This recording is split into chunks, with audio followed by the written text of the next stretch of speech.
It's always a pleasure. Thanks for being here. Thank you. Thank you. So first, before we get to the Supreme Court and your proceedings, your reaction to the breaking news this morning that I have reported from my sources that we will not hear anything from John Durham before November 3rd and the election. Well, I don't know. I've never talked to Mr. Durham. I think he's a very capable, fair-minded prosecutor. But every time you look under one rock, you find something new. We've found in the last 2 or 3 days that the Russian subsource was actually suspected by the FBI of being a Russian spy all the way back to 2009. They never told the FISA court that. I'll be shocked if nobody's charged with a crime at the FBI or the Department of Justice for misleading the FISA court. The FISA application given to the FISA court completely misrepresented the subsource, who he was and what he said, and all the exculpatory information collected was never given to the court. That's a breach of duty by DOJ and the FBI to the court. So I'll be shocked if nobody is not charged with some kind of crime in defrauding the court. But that's up to Mr. Durham. All right, I want to get back to this. I want to ask you about your upcoming testimony that you're going to be getting from Jim Comey on Wednesday, and also what else is in the books. But let me first ask you about Amy Coney Barrett. What is your timeline, sir, in terms of the next moves, a confirmation process? Walk us through the Supreme Court nomination. So we'll start on October the 12th, and more than half of the Supreme Court justices who've had hearings were done within 16 days or less. So we'll start on the 12th of October. We'll have a day of introduction. We'll have 2 days of questioning, Tuesday and Wednesday. And on the 15th, we'll begin the markup. We'll hold it over for a week, and we'll report her nomination out of the committee on October 22nd. Then it will be up to Senator McConnell as to what to do with the nomination once it comes out of committee. So McConnell has to schedule a floor vote then in order to actually get the confirmation before the election? Yes, but I will give him the nomination through the committee. We'll have a full, fair hearing. And let me say this. Democrats try to destroy Judge Barrett at their own peril. Their base is going nuts. They've raised $300 million, Act Blue has, since the passing of Justice Ginsburg.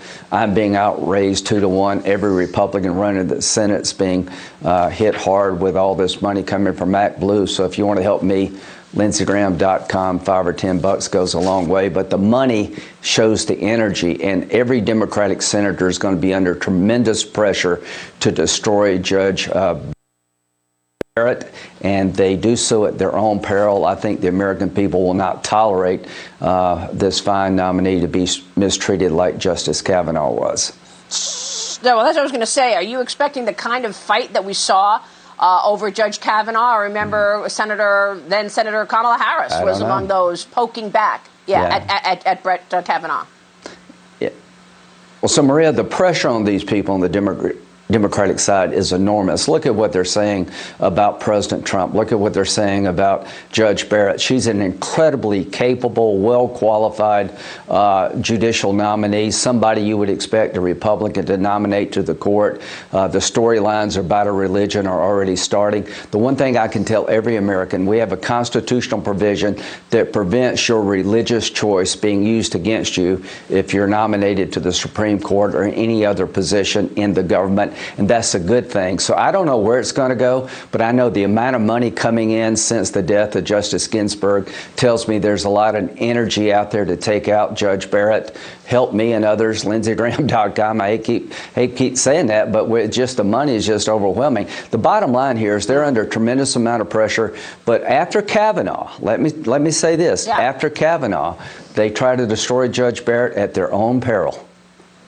All right, let me move on to your upcoming testimony that you're going to get from Jim Comey. You're going to hear from Comey in a public hearing on Wednesday. Look, I've got to ask you right out, Senator, is this, look, he can just in a public hearing say, I can't talk about that. That's confidential. That's classified. So, sometimes I look at public hearings and say, this is just a sham. Is it? Yeah. Are you really going to solicit information from Jim Comey Wednesday? Well, he can't say that something's classified when it's been declassified. the information we received from Barr and Christopher Wray, and Attorney General Barr and Director Wray have been very helpful to me to get information out of the system.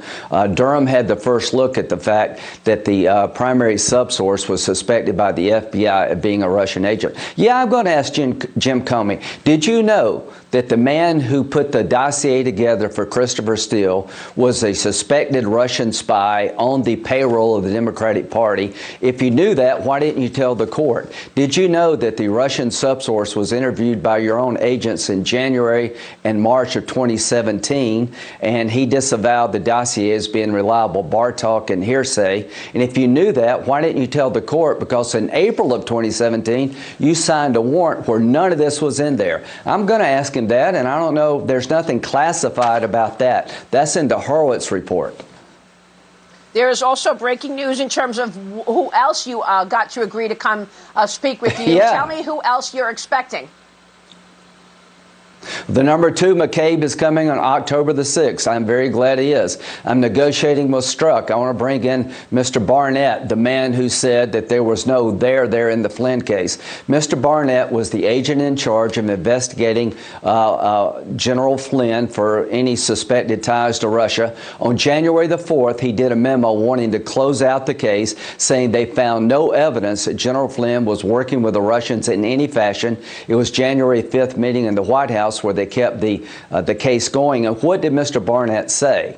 That it seems to me they were out to get Trump, that there was no there. They kept pushing the Flynn case in spite of the evidence. What's the pattern here? Every time there was exculpatory evidence regarding the Carter Page warrant, they hid it or they altered it. They never told the court that the dossier wasn't reliable. They knew it wasn't reliable. They kept using it. They weren't searching for the truth. They were trying to get an outcome. When you look at what Mr. Barnett says and the way they defrauded the FISA court, you get a clear picture that these people are on a mission to go after Trump, not to find the truth. I think it's clear as day, and the mainstream media is ignoring this. Can you imagine if the shoe were on the other foot?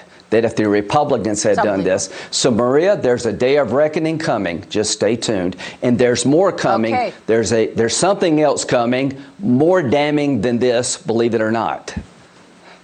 So you are waiting for a further declassification of evidence this upcoming week that is, in fact, more damning than what we're talking about this morning. Well, all I can say is that so what have we learned? Everything Russia-Trump was looked at. You had $25 million, 60 agents, you had subpoenas, you had people's lives turned upside down. The question is, did they look at Russia coming after Trump? We've got a Russian spy on the payroll of the Democratic Party, putting together a document that he tells the FBI is not reliable, and the FBI uses it 4 times to get a warrant against an American citizen, a member of the Trump team. What accounts for that? There's got to be, it's clear to anybody who's looking, they wouldn't take no for an answer when it came to Trump. They were out to get the man. All right, so you are questioning whether or not the Mueller investigation was appropriate as well. You are also looking at the fraud against the FISA court, perhaps even worse than we know. And you say that the Flynn case is also questionable based on what we know today. Even though we are likely not getting anything from John Durham before Election Day, you believe you'll have more declassifications to educate the public on what went down in 2016, Senator?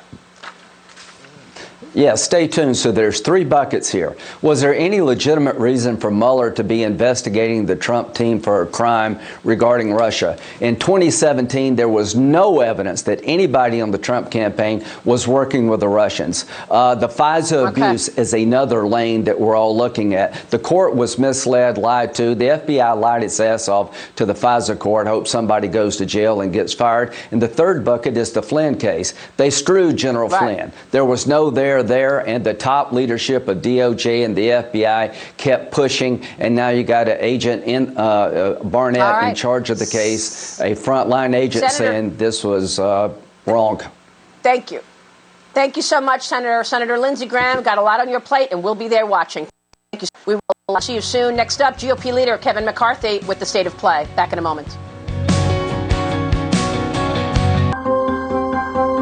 A year